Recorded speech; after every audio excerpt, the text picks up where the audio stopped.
This week, South Park had it all. It had Mickey Mouse. It had the Avengers. It had Winnie the Pooh, at least for a little while. But most importantly, it had Tegrity.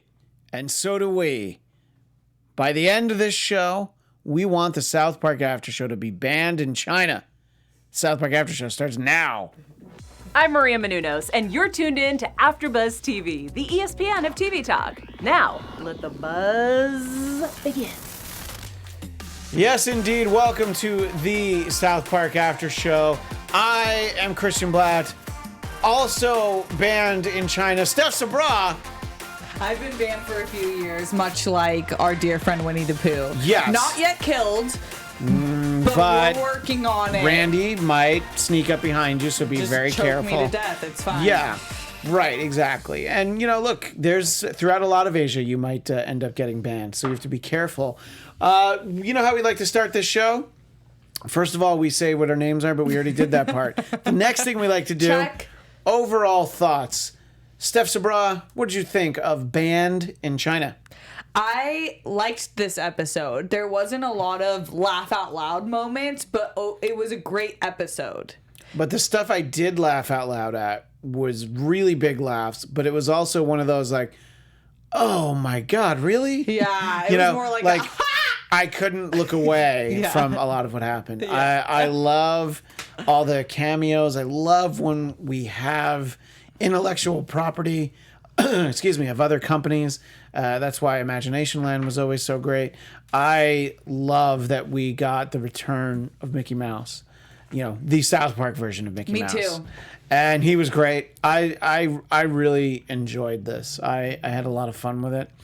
And, you know, we were talking beforehand about how much was this plugged into what's going on in China right now. And it's a little bit more of a general statement on what's happening in China.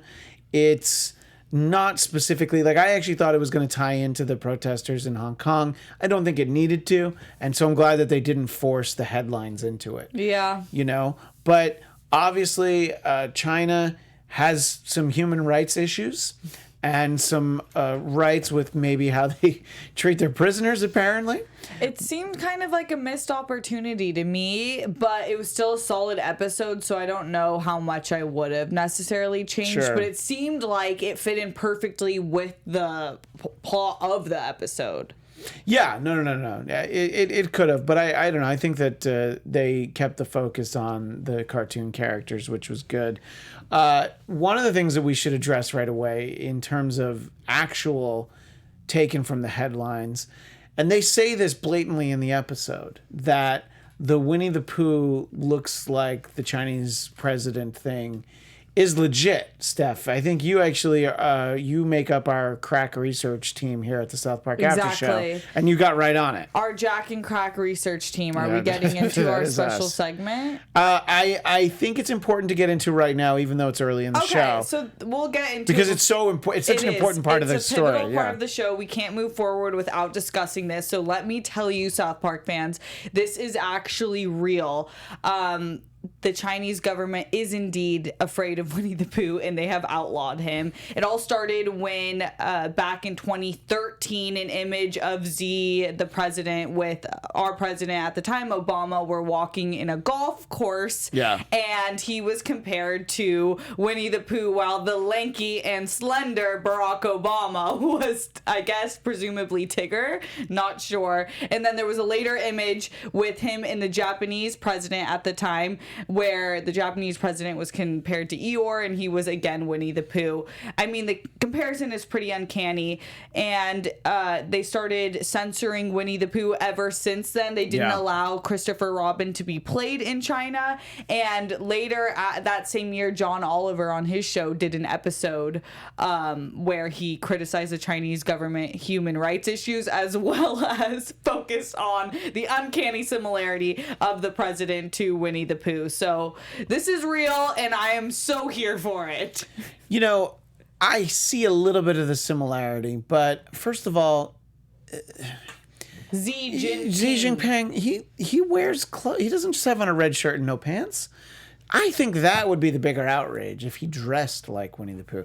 But no, I can see it, but it's, you know what? It's not like the spitting image of him. And I think that's where you run into the power of the internet, which it's such a preposterous thing that I'm so glad South Park brought into my life. Yeah. You know, it's like the episode that really explained Scientology, the Trapped in the Closet episode, because I didn't know. I mean, I think what most people know about Scientology, they learned from that episode of South Park. What I know about the Mormon faith, I know from that episode with Joseph Smith in it. So thank you, South Park, for helping me learn the important things, like the fact that Winnie the Pooh is banned in China. I wouldn't have. I saw the meme circling. I vaguely recall that, but I don't remember it.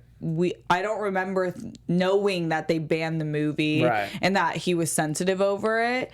I mean, what a compliment. Winnie the Pooh's a legend. If I got compared to him, I would say thank you. Yeah, I would probably cry myself to sleep because I've always seen myself as more of a rabbit guy, maybe owl, but let me be Piglet. Well, anyway, but it's like Kanga. You know, Kanga, I think, is a strong woman. Think about Kanga. She's a single mom. And she lives in the 100-acre wood. She provides for Rue. You know, you're right. That's the real. That's the real superhero in this episode. You're right. Is Kanga. But speaking of superheroes, that was kind of one of the earliest moments where we started to see all the characters, and we have Randy with his genius idea of I'm going to go ahead and expand my business to the Chinese market, and I thought that was a really funny visual when he's like, well, who else is going to China to try and, take advantage of the Chinese market? And all the Avengers walk in and the Star Wars characters. NBA players. Yeah, that was LeBron, so I thought that was very funny. Tell me what you thought when you saw that. I thought it was. I then began to see what they were going to play to, which is the fact that we all want to act like we're human rights activists, but when it comes to the money, we don't care. We will sell our Tegrity real quick. Yeah, and I think jumping ahead a little bit, Randy has kind of an impassioned plea in selling Tegrity. But what I did like is Randy in the airport. And as soon as they open his luggage, you're like, oh, yeah, Randy just packed it full of weed. He's like, it's weed. Yeah. And he's like, please don't forget my suitcase. I thought that weed. That was one of the most Randy things that could have happened. There's a couple in this episode, but just no, I need that suitcase. That's my weed. I mean, that would be stressful. You're going there. You're thinking you're on a business venture. You're trying to give them the good herb of the world. And then you're trying to bring them Tegrity. Then all of a sudden it's ripped from you and you don't understand. So we get some sequences of Stan in a prison. And, it doesn't happen often, but I feel like they really like to animate people pooping on this show because oh my gosh, I took a bite the moment they've just shit their pants, and I was like, and you had to throw away that Hershey bar. I choked. I was like, oh. Having been to China, you could go to restrooms, and sometimes the restroom is actually a hole in the ground. Oh yeah, and you squat. Yeah, because they have what they call Western toilets, which are like we have. But then if it doesn't say Western toilet, it's a hole in the ground. Nice. Yeah. So, something to keep in mind. And I'm glad that I've already been to China and that I'm not doing this episode before my trip to China because... because we're going to get banned. Yeah. I mean, we're working really hard on getting banned. Yeah. And so far, we have yet to be banned. Ryan in the booth will let us know if we get banned. Yeah. If we get word from the Chinese government. If our thing gets torn down. But it's funny. Did you watch Avatar: The Last Airbender? I did not. Yes, Ryan, you did. If you saw this episode, and I'm curious for you guys in the chat, the prison looked exactly like the fire. Oh, that's funny. The fire prison that they would keep all of the other elements in. Ryan, I gotta show you, Ryan. Tell me if you agree later. Okay. You got it. Okay. And I'll let you know if we get banned. Yes, thank you. That's the important thing. And so before Randy leaves, Sharon reminds him that the Autumn Fest is this weekend. and he should go on to, to support Stan. And this is one of the other truly Randy moments where him leaving to go to China and, of course, being a bad dad is then turned around into how Stan doesn't think family's important because he won't wear the Tegrity t-shirt at the performance. Talk about what a master Randy is of passing the buck. Such a manipulator, and just this episode was such a... I didn't think that we would be getting such a Randy-centric episode at all, but I feel like it might be a Randy-centered season, since this is the second episode where we have his... we have the Tegrity open to the show. Yeah. Which I'm here for. Anything Randy, we stand. That's our favorite character. But he's turned really, really manipulative with the Tegrity Farms. But I loved it because I knew that I like when they're separate, and he's at his best when he's at his worst. Yeah, right, exactly. I mean, I think we should actually go in and edit the Randy Marsh Wikipedia page and put that at the top, because that's the perfect way to summarize just who he is.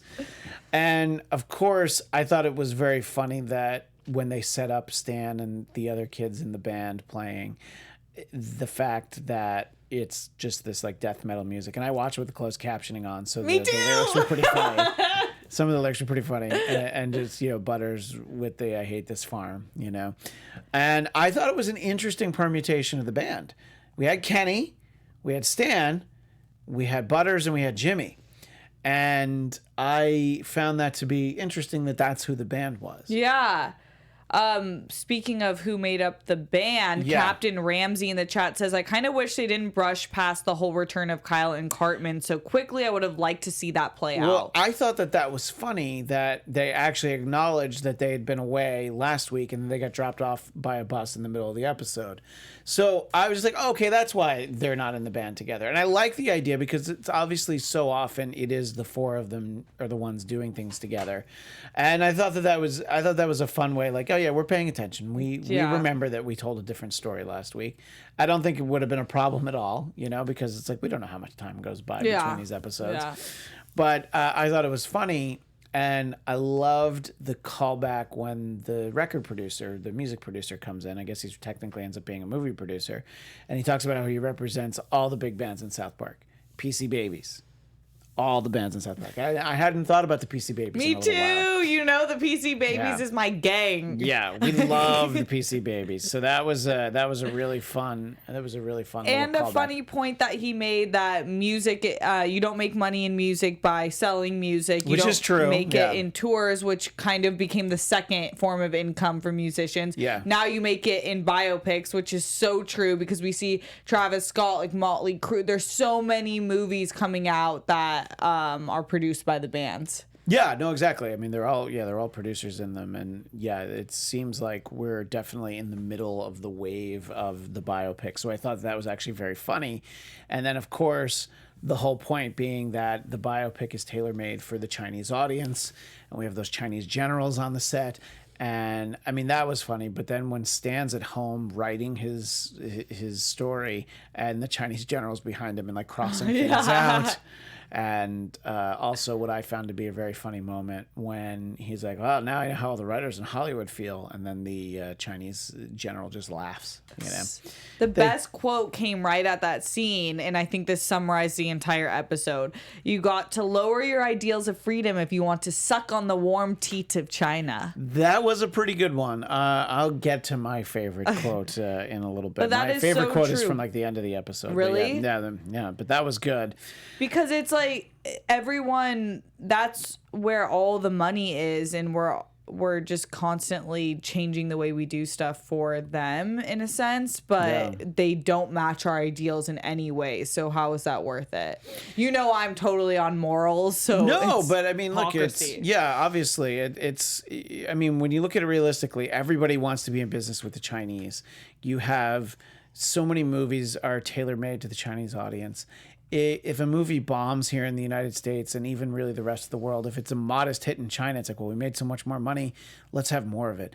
I mean, you'll see Transformers movies, which are garbage, but you'll see Transformers movies with product placement of Chinese products. And Transformers, like, I think isn't it the number 2 grossing franchise? Yeah. Or probably, yeah. insane. I mean, yeah, And probably because of China. because of China. I mean, it's like I forget which one it was. It was either The Dark Knight or The Dark Knight Rises. Batman inexplicably goes to, I don't know, he goes to Shanghai, I think. And you're just like, that doesn't add anything to the story.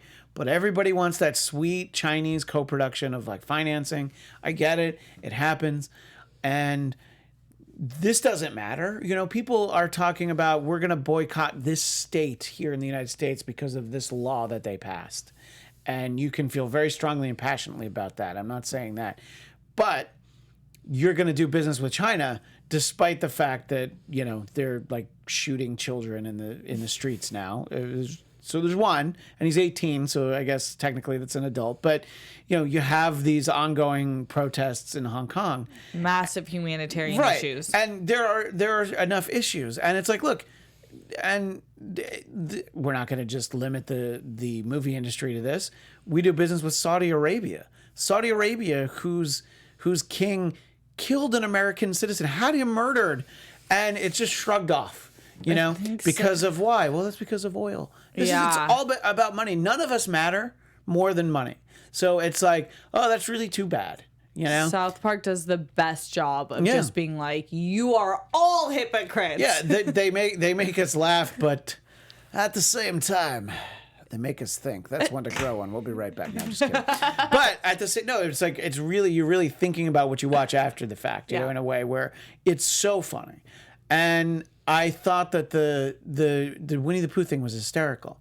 And I thought it was great when he and Piglet are actually in prison, and they start talking. You're new here. Might you have a smackerel of honey? And just wasn't the way he was saying it. Before they brought in the whole Mickey Mouse into it, I was like, is this gonna be like a dark Winnie? Yeah, right, exactly. Like I thought that maybe he was gonna be like prison crazy, Winnie the Pooh, who had ran a gang, and it was like you gotta basically help. You have to bow down to Winnie the Pooh if you want to survive in prison. But they went a different way. I was really glad though to see that Mickey Mouse, and I know I mentioned it already, just because I always thought that was so funny, that just this angry like dictator Mickey Mouse, and the way that he runs it, and he's just so mad. Like a personification of the business of Disney. Yeah. Yeah, one of my favorite lines, this is maybe like, it's either number 1 or 1A, is when Mickey says... 1A. When Mickey says, shut the fuck up, Thor. You're here to flex and not think, you fucking bitch. And the fact that it was Mickey Mouse saying it to Thor, it's just like... It just made it so funny. That is funny. And because Thor's like trying to make the point. He's like, well, actually, they're human rights violations. Shut the fuck up, Thor. And that was, you were talking about that there were a few laugh out loud moments. That was it. I actually rewound it because I wanted to get the wording right. And I laughed just as hard the second time. That's hilarious. So, and, when he says to Winnie the Pooh, you're a fat diabetic bear. Yeah. So and it's so funny because so many of the characters don't even talk. Kylo Ren's there, Captain Marvel's there, Black Panther's, everybody's there, and they only really talk to a couple of them. But I thought it was really funny, and I was glad that they gave Thor a line. The other storyline, they'll have everything. So I thought that was of course very funny. We start to kind of bring the storyline with Randy to a bit of a close when he makes that impassioned plea to the Chinese judge that they need integrity. And that ends up being what Mickey Mouse gets so upset about. But that does have the funny scene where Mickey and Randy Mickey's just rambling on in Mandarin to the Chinese officials, but Randy and Mickey smoking weed outside after the fact, and Mickey's just like, wow, this is really good shit. Yeah. I wish I was there with them. Just to offer moral support, obviously. Yeah, that's why you were there. No, because you just want to help sitting get the there. business done. Yeah. Yeah. I would have maybe talked them off the ledge of their next decision. Yeah. Where Well, this was Randy's decision. I don't think that Mickey. I don't know. I think Mickey co-signed that. He didn't say no, Yeah. but I think he hadn't thought that through, and that is a pretty amazing sequence that Pooh Bear and Piglet are in Rhapsody, and Finger Bang is reunited, and he's just like, yeah, I can't do it. So I thought that's the thing when your show is in its 23rd season, you have just this tremendous amount of callbacks that you can do. You can bring back the Mickey Mouse character. You can bring back the boy band from I don't know what that is, season 6 or something. It's so long ago that was, and I think that they did a great job on that. And it just, I don't know. I love this little universe that they're in so much that whenever they have nods back to past episodes, it's always fun to see. And Stan has really, I think Stan and Kyle really are the conscience of the show. Yeah. And they've wavered at different times for various reasons. But it is kind of, last week it was Kyle, just trying to talk about the fact that they were in that detention center. And this week it's just no, I can't sell out just for the sake of money. But clearly, most people have. And that's why I thought the fact that they immediately cut to that commercial, that live action commercial. Oh yeah, China, sure, things have been rough, but after a good hard day of forced labor, what you need is Tegrity. I love when they do fake commercials on the show. Too. What did you think of that, Steph? I loved it, and I loved that. At least if you're gonna slaughter Winnie the Pooh, at least get your weed on the shops in the streets. And he did. Yeah. He succeeded. And if anything, weed probably will help China. Oh, yeah. I mean, look, it's you live in a situation like that. What's going to make you feel better is, something that can numb the pain a little bit, help you forget, The humanitarian crisis that's ongoing. Yeah. No big. Well, there's no real indication of where this is going for next week, but I think that our stories are going to be a little bit serialized in the way that I think you're right. And let us know in the chat whether you're watching live or the archive version after the fact. Do you think this is going to be a Randy-centric season? And for Stan's sake, do you hope that they leave Tegrity Farms behind and he gets to come back to South Park? Oh, no. I think Stan, it's a different situation for him, and it adds a different element to his character. So I hope that they stay on Tegrity Farms. They were smart in the decision that he still goes to school with them, because if you were going to isolate him that much, it would be hard to include him into all of their antics. All of a sudden they'd be hanging out with Token all the time. More Towley. Yeah. Oh man, Tally was so good last week. Yeah. He would have been very happy to be there with Mickey Mouse sitting outside that meeting in China. Let us know what you guys think is gonna be happening. We're gonna get into our predictions shortly, but I do want to shout you guys out who are watching on YouTube and listening to us on Apple Podcasts and Spotify. You guys make us the ESPN of TV Talk. If you're on YouTube, make sure to hit that like button, leave us a comment so we can keep the conversation going. If you're listening on Apple Podcasts, give us a 5-star and leave us a review, because we also like to talk to you there as well. You need to leave 5 stars, because that's the only way that you would indicate that you have Tegrity. I was gonna, yeah.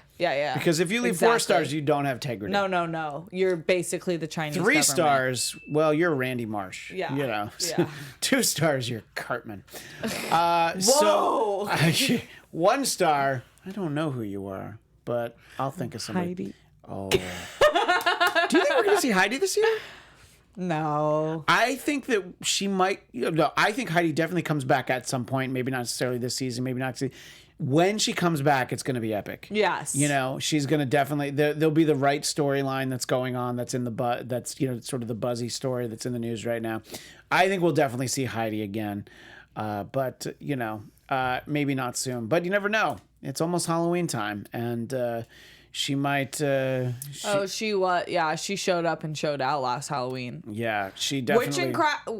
Witch and Crack. Crack and Jack Week is it's coming up. Yeah, we've already started shopping together. Yeah, Steph and I just want to throw that out there for you guys so you can get prepared, because we are. We're going to be prepared for Jack and Crack Witch Week. which, let's see. So the 31st is a Thursday. Yeah. So the 29th will be we'll probably do our show on the 30th that week, because we can't always do the show on Wednesday nights, but we will try whenever we can. But if you don't find us on Wednesday night, you can find us on Thursday afternoons. We'll try to we'll give you our social media at the end, and we'll always try to let you know when we're doing the South Park show. So Steph, the only thing that's really left at this moment is predictions. Your AfterBuzz TV prediction. I have no idea where the season's going. Okay, but let's think about things that are in the news. Okay. What do you think is something, and this doesn't have to be for next week, but what do you think is something that you would most like them to address? And it can be a particularly horrifying thing from the news, and you can think it's not funny at all, but you're like, oh, I would like Trey and Matt to give their take on that. The impeachment inquiry that's going on, and that's mainly it. Well, because obviously the president in South Park is Mr. Garrison, and there's so much that can do with it. I think they're smart not jumping into it this week. I think you got to give it some time. Yeah, because they don't know where it's gonna go and what we have. That, and we got a little tease of the K-pop bands. Oh, that's true. And I think that'd be hilarious if there was some sort of face-off. Yeah. Oh, that would actually be great. I think that there's a lot. One of the things that I would most like to see this season is I would like to see a Joe Biden. I think we've had Bernie before. I think the season that was that election in 2016, I think they had him briefly. I would just like to see what the animated style of Joe Biden would look like. And he would be so much more animated than the real life actual Joe Biden. Yeah. Because he actually moves and he remembers what he says. And let Jason Sudeikis voice. Oh, Jason, yeah. But by the way, do you still do the SNL after show? Yes. I know that's not the show we're talking about now. How great was Woody Harrelson as Joe Biden? Really good. It was amazing. That was his best sketch. If you guys if you're into politics at all and making fun of our politics. But honestly, even if you're not, that's still funny. Yeah, they did a DNC sketch last week with Woody Harrelson. Yeah, and that's sort of how SNL kind of hooked me, basically, when I was younger, was that the politics sketches are funny even when you don't know about politics and you just sort of learn things by default. Ryan, you were bringing up an image in there. Is that a Joe Biden? That is Joe Biden. It would make sense that they've had him before because they've had Obama. Yeah. So I think that there's a lot of room for improvement here with this Joe Biden. Yeah, I want to see teeth. This is the Joe Biden whose teeth stay in his mouth. Yeah. His eye is not at all bloodshot. If anybody wants to take that image, you can go find it online. If you want to do a mock-up, and you can tweet it at us, and we will share it on next week's show. If you want to sort of, 2019, 2020 eyes that Biden and see what you can do. But I think for now, Steph, we're out of time. I think that's all we've got. But where do people stay in touch with us to find out when we're going to be on again? To share their Joe Biden mock-up. Sorry, you can find me and Winnie the Pooh in the grave. Or on social media at Steph Sabraw. And you can find me being a shoulder for Piglet to cry on after the loss of his best friend at Christian DMZ. That's on Twitter. That's on Instagram. And you can find me, if you do like talking about politics, Tuesdays at 4 Pacific, 7 Eastern. I am one of the hosts of The Trump Report here on AfterBuzz TV. That is all the time we have for now. But till next time, keep on keeping your tegrity. Our founder, Kevin Undergaro, and me, Maria Menounos, would like to thank you for tuning in to AfterBuzz TV. Remember, we're not just the first, we're the biggest in the world, and we're the only destination for all your favorite TV shows. Whatever you crave, we've got it. So go to AfterBuzzTV.com and check out our lineup. Buzz you later. The views expressed herein are those of the hosts only and do not necessarily reflect the views of AfterBuzz TV or its owners or principals.